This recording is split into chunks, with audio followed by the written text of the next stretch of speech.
Good evening, patriots, and welcome back to my channel. Constitution Vet here, and tonight we're going to start a new mini-series under the Historical Skills playlist. This mini-series is entitled Knowing Your Sources. And I think we've done a pretty good job at setting a strong foundation on using history to impact your day-to-day life in multiple practical ways. These next few videos are going to focus on how to differentiate between what is a good source and what is a bad source. As y'all can tell, a lot of stuff is coming out nowadays from all different directions, and most of it is kind of garbage. But how do you know that? You only know if it's garbage if you do your research. But how do you do that? How do you navigate through all the crap to find the good, legitimate sources, the good, actual pieces of evidence you can use in your ongoing fight against tyranny? So how do you do that? Well, this is going to be broken down into multiple videos, as I've said before. Tonight's focus is going to be on books and how you can differentiate between good books and not so good books. Good, credible sources and sources that may not be that credible. In particular, this video will teach y'all how to differentiate between an academic, scholarly book to a non-academic, non-scholarly book. They're two different things. And knowing that difference will help you considerably when pursuing down the path of research. Okay, sit back, relax, grab your drink, and let's get started. Okay, books. We all know what they are. We've all seen them. And some of us have a love-hate relationship with reading books. And I get it. Growing up as a kid, I hated reading books. Hated it. Despised it. It wasn't until I got into 7th grade that I started learning how to love reading. And that process began with Edgar Allan Poe. Then I got into Greek mythology, and then Treasure Island. Those things, those stories were absolutely fascinating to me. Fast forward through high school, I had to read other books like To Kill a Mockingbird, The Giver, Huckleberry Finn, great classic books. But after I finished high school, I didn't really read that much. I was in the Air Force for almost 9 years. The books that I read were regulations, manuals, technical orders, memorandums, fun stuff. But that was pretty much it. I never really read books until I got out and I went to college. Now, let me make this very clear. This video is not to support or bash college. I'll make a whole nother video for that later, okay? This video is going to focus on the books you may have to read while in college. During those years, I had to read a diverse amount of books. I read novels. I read more scientific, mathematical books. But I also read historical books. More recently in grad school, I read two types of books: academic historical books and non-academic historical books. Okay, so what's the picture-perfect library in your mind? Think about it for a second. Hold on to that image. I'm curious to see if this first one that I'll pull up matches what you're thinking of. This is the library at Cornell University. Now, I ain't gonna lie, this looks pretty sick. This fits every image in my head of like a fantasy type library from like Harry Potter, or some ancient castle with some library hidden in the deep, darkest depths of the castle with secret tomes of ancient knowledge. That to me is just fascinating. Is this open to everyone? No. Was Hogwarts open to everyone? No, just a select few. Cornell University is only open to students, professors, people who work there. It's only open to a select few group of people. Now, to be honest, this is not what every university is going to look like. You're going to find things like this at the top tier schools like Cornell, Yale, Harvard, Oxford, Cambridge, those type of places. If you do decide to go to college, this is typically what your library is going to look like. Now, again, what do you see? Books, obviously. This is actually from my alma mater, Texas A&M. This is in Evans Library. Evans Library is not built to look like an ancient castle-like monastery library. No, it's meant for practicality. Regardless of how it looks, a university library is only open to a select few. Those books and those stacks there that you see are only for students, researchers, professors, people who work there. 99% of the books you're going to see in a university library are considered academic books. They are known as scholarly material.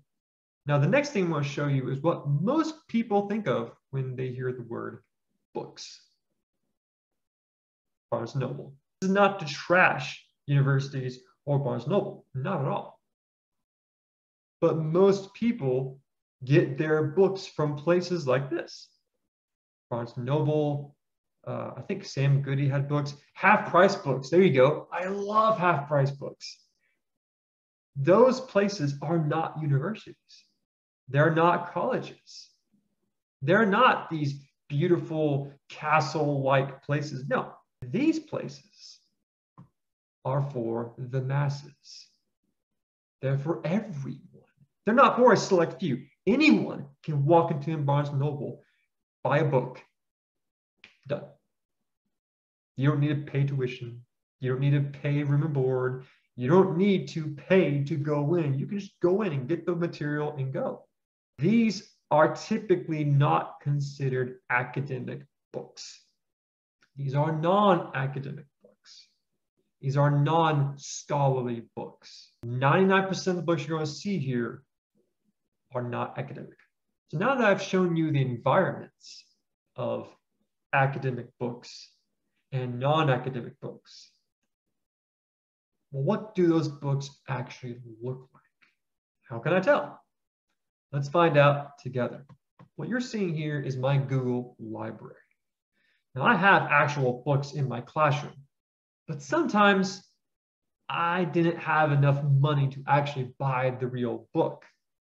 So I went with ebooks. Let's find a book that would be considered an academic book.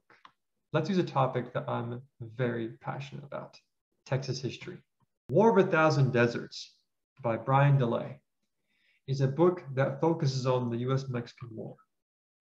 More importantly, this book argues that the US-Mexican War was not fought just between the United States and Mexico. It was actually fought between the US, Mexico, and the Comanche. Brian DeLay does a fantastic job at showcasing how it was the Comanche that dictated every single thing that happened in that short 2-year war. And it was the Comanche that determined the fate of not just Mexico, but America. In 2 years, the Comanche had so much agency over their future that after the US-Mexican War ended, Mexico basically pleaded to America, please help save us from these Comanches. This war ended in 1848.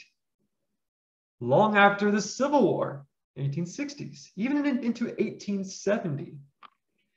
Guess what Native American tribe still dominated half of Texas?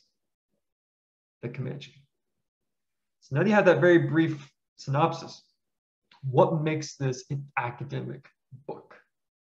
Here's your first clue. When you go past the front cover, look at who published the book. Yale University. So in 2008, Yale University published this book. That is how you know that a book is academic, that this book is scholarly. Now, what do I mean by that word, scholarly? It's basically a fancy way of saying that this book has been vetted. It's been reviewed considerably. Brian DeLay didn't just write this book and publish it and say, it's good, done. No. He wrote the book and it had to go through multiple phases of inspection, rigorous feedback. Imagine this book going before a board, so to speak. And on this board, you have different experts in the field. And the only way your book can get published is if all the experts agree, yes, this book is solid, your research is good, you've proven your argument, and you have the permission of this university to get it published. That's what a scholarly source is. So if you want to connect this to modern day issues when doing research, always strive to look for academic books, scholarly sources. Those sources are automatically going to be more credible. They're going to have more weight to them. But going back to the imagery, is this book available to all audiences? No. In fact, I feel kind of bad for Brian DeLay because this book came out the same year as another book on the Comanches. And that book was called The Comanche Empire by Pekka Hemilani. This book goes far beyond just Texas. This book focuses on the broad history of the Comanche, how they began and how they ended. Both examples are academic. This is an academic book as well. But is it widely available? Can all people, can all the masses get access to this book? Well, they could if they knew where to look. But more oftentimes than not, they're not going to know about this book. They're not going to have access to it. Why? Because it is an academic book. It's not written for the mass audience. And that leads me into my next point. Even though academic books can be really good for making your argument credible, there is a downside. The biggest downside to academic books is that they can be extremely hard to read and very difficult to get through because sometimes they're just dry. There are so many words and jargon that a typical reader is not going to understand. Now, a bad example of an academic book could be Raul Ramos's Beyond the Alamo. Now, to give the guy credit, it is very well researched. He does a really good job at proving his case, his argument, so to speak. However, it's very dry. I struggled getting through this book because it was like pulling teeth, just trying to understand what the heck the guy is saying. He's using words and jargon that's far beyond my reading level. Furthermore, the way he writes, he puts so many little details that he tends to lose focus on the bigger picture. It's like that phrase, focusing too much on the trees and never pulling back and looking at the forest, the big picture. If you want to learn the history of San Antonio, this is a really good book. But be prepared. This is an example of a very dry academic book. It's not written for the masses. It's written for a select few. And how do I know this is an academic book? Because it was published by the University of North Carolina. Now let's go on to books that are non-academic, those written for the masses. And let's see how we can tell the difference.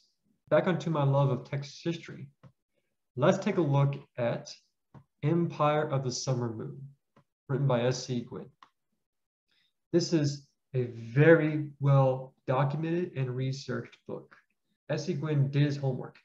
He did his research, and this book is very credible and very strong.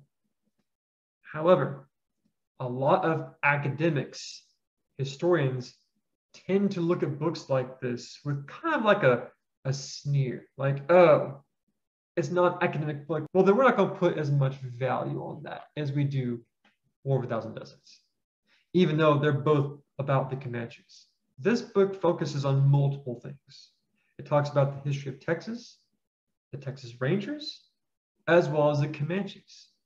And it does a little bit of focus on Quanah Parker, the last great Comanche war chief. Books like this can do something that the academic books can never do. Books like this, written by journalists. S.C. Gwynn's not a historian, he's a journalist. Books like this, which can be bought at a Barnes & Noble by anyone. These non-academic books open doors. These books tell a story. Now, thankfully, this book is very well researched, and it does have a lot of good historical evidence to back up his writing. So he's not just making stuff up. There's a lot of research behind this book. But it opens doors. The way S.C. Gwynn writes is beautiful. Once you start reading, you're hooked because he's a good storyteller. He's able to balance historical accuracy with telling a riveting story. And this story is completely true. Books like this open doors to curiosity. While it may not be as academically strong as War of a Thousand Deserts or the Comanche Empire, it sparks curiosity in the masses. You could be some random person who walks into a Barnes & Noble. You buy this book. You know nothing about Texas history or the Comanches or the Texas Rangers. You have no idea, but you decide to give this a try. You sit down, open it. 4 hours later, you realize, holy crap, I've been hooked on this book. I'm really interested in this story. I want to learn more because this was so well written, because this was available to the masses. I argue that books like this are fantastic because it shows the story of history to everyone, not just a select few. Now, with that being said, let's look at a con of non-academic books. Biggest con to these kind of books is that anyone could write a book about literally anything, and people will buy it. There is no vetting process. There is no academic scholarly feedback. There's no board that you go before, none of that. You write the book, your publishing company might request certain things to be taken out or added in. But that's pretty much it. There is no feedback by experts in the field. It's just you, your publisher, that's it. So let me find an example of another book that's non-academic that really wasn't that good. A Wicked War by Amy Greenberg. It's not necessarily a bad book, but there's a lot of issues with it. One of the biggest issues for me was the author makes it very clear from the very beginning. Here's my argument. Here's why I'm saying it. I'm going to explain my argument throughout this book. Okay, great, awesome. But as you go through the book, she doesn't explain it. She just rambles on about different things without ever actually explaining the why behind her argument. And it felt like she wrote this in a rush. It felt like she had a very clear goal, but she never was able to fully reach that in a organized way. So just because it looks good does not mean it's necessarily a well-written book. And again, it's not an academic book. Publisher was Alfred A. Knopf, New York. Wasn't through a university. If this went through the rigorous academic process that books like the Comanche Empire went through, she might have been able to fix her issues. A lot of problems may have been addressed, but they weren't, because it just went through a publisher and that was it. So I'm not trying to bash her work. She did do a pretty decent job of research, but it wasn't well organized. Going back to Empire of the Summer Moon, you know that this is not an academic book because it shows that it's published through Scribner Publishing Company, not a university. So what's the point? Why should I care? Why bother? What's the big deal about academic books and non-academic books? Well, when you want to do research on something, but you're not really sure where to start, you don't know how to navigate through all the garbage out there, the best way you can start is using books. Forget online sources. We'll cover that later. Forget videos. For now, just go back to the basics. Books. An academic book on that topic that you're researching has a higher chance of giving you strong, credible evidence you can use as ammunition for your argument. However, it may be hard to find those books because they're typically available only to a select few, those going to a university or those working or teaching at that university. Whereas non-academic books you can find anywhere for the masses. Those are a great way to get started. Those books open doors. Now, before you go, if you can, please make sure to like, share, subscribe. I would greatly appreciate it. If you wish to donate to this channel, my PayPal link is below. That would mean the world to me, guys. That would allow me to get better gear and better equipment to make this channel as best as it can be. So again, thank you all so much, guys, for the support. I love you all. I hope to make another video before this week is over. In the next video, we'll continue on this path of knowing your sources. That one, I plan on teaching you all how to navigate through online sources. That will be juicy. On that note, guys, have a great night. Never surrender, never submit. Constitution Vet, signing out.